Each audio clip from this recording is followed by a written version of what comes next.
Vous êtes créateur d'une marque ou vous souhaitez créer une marque dans le sport, le fitness, le bien-être. Je vous invite à suivre cette vidéo, surtout si vous avez du mal à attirer l'attention avec votre marque, à sortir du lot, ou alors vous avez une idée de business, mais vous êtes intimidé parce qu'il y a beaucoup de monde dans ce secteur-là. Vous allez découvrir 3 moyens pour votre marque de sortir du lot, d'aller attirer l'attention de votre audience pour obtenir des clients qui vont devenir des fans, ensuite une communauté de fans pour des ventes récurrentes. Vous aurez un business qui va impacter et qui va être durable, qui va durer dans le temps. Donc, 3 moyens de vous différencier. La première façon de sortir du lot par rapport à vos concurrents, c'est par un concept. Vous avez un produit, un service qui est similaire à vos concurrents, mais la manière dont vous allez le présenter, le design, le packaging et surtout la manière dont vous allez communiquer ce produit avec votre audience, c'est ce qui va faire la différence. Un exemple puissant, c'est Liquid Death. Si vous ne connaissez pas Liquid Death, allez voir.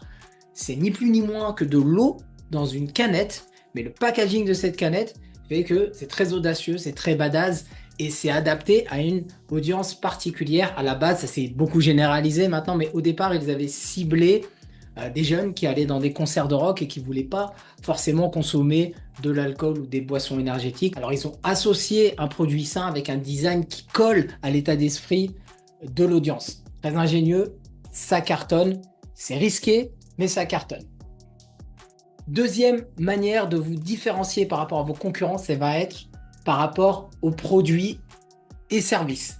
Un élément, une caractéristique, une fonctionnalité que vous allez ajouter aux produits ou aux services ou une expérience client que vous allez ajouter. Et là, je vais prendre 2 exemples. Le premier, c'est NutriPure qui vient de sortir un produit destiné aux sportifs qui veulent optimiser leur récupération.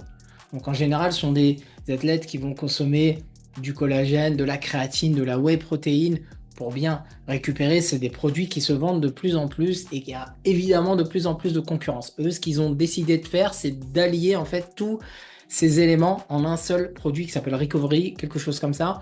Mais ils se sont différenciés en ajoutant à la whey protéine de la créatine, du collagène et d'autres éléments qui vont optimiser la récupération de leurs clients cibles. Deuxième exemple, Peloton. Donc, Peloton, c'est une société qui propose des équipements fitness à domicile, donc tapis de course, vélo d'appartement, et ils vont ajouter une expérience aux clients. Vous êtes sur votre tapis de course ou sur votre vélo Peloton, vous avez la possibilité d'aller vous connecter à distance avec un coach qui va vous motiver, qui va vous donner des conseils. Donc là, on a un produit qui est similaire à la concurrence, là aussi, donc, équipement fitness, mais l'expérience du client va faire la différence. C'est la deuxième manière de vous différencier. La troisième façon de sortir du lot et de faire la différence par rapport à vos concurrents, ça va être par rapport à l'engagement de la marque. Le client, en achetant votre produit ou votre service, il va participer à une cause forte, une cause puissante. Ou alors la marque elle-même s'engage dans des causes universelles, des causes qui vont résonner avec les valeurs de l'audience cible. 2 exemples là aussi. Lorsque vous achetez une paire de chaussures Toms, il y a une paire qui est offerte à un enfant en difficulté. Patagonia propose à leurs clients d'acheter des vêtements d'occasion pour, là aussi, défendre les valeurs de protection de la planète, d'écologie. Patagonia également a des programmes en lien avec la protection de la planète. Je ne vais pas rentrer dans le détail là, vous pourrez aller voir de votre côté, mais l'idée, elle est là. C'est que la marque, elle porte des valeurs fortes qui vont résonner avec une cause importante, une cause universelle, et les actions, l'engagement de la marque va aller toucher l'audience. Évidemment, il faut que ce soit fait de manière sincère et que ça transpire derrière au niveau de la communication. Donc pour résumer, la première façon de vous différencier, ça va être par rapport à un concept que vous allez créer autour d'un produit ou d'un service qui est similaire. Rappelez-vous, Liquid Death, c'est de l'eau dans une canette, mais le packaging résonne avec l'audience visée. Deuxième manière de vous différencier, par la caractéristique, la fonctionnalité ou l'expérience client que vous allez ajouter à votre produit ou votre service.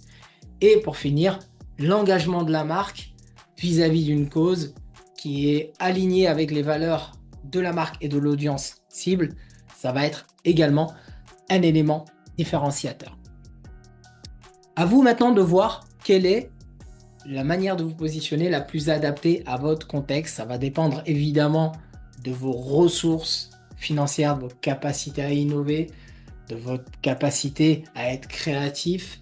Et si vous voulez avoir d'autres conseils pour positionner votre marque et pour avoir un branding puissant qui va attirer l'attention de votre audience et créer une marque qui a un vrai impact pour un business qui soit durable, abonnez-vous à Vitalities, la chaîne YouTube, et vous pouvez me suivre également sur Instagram, HrafVTZ. En attendant, je vous dis à bientôt pour une prochaine vidéo.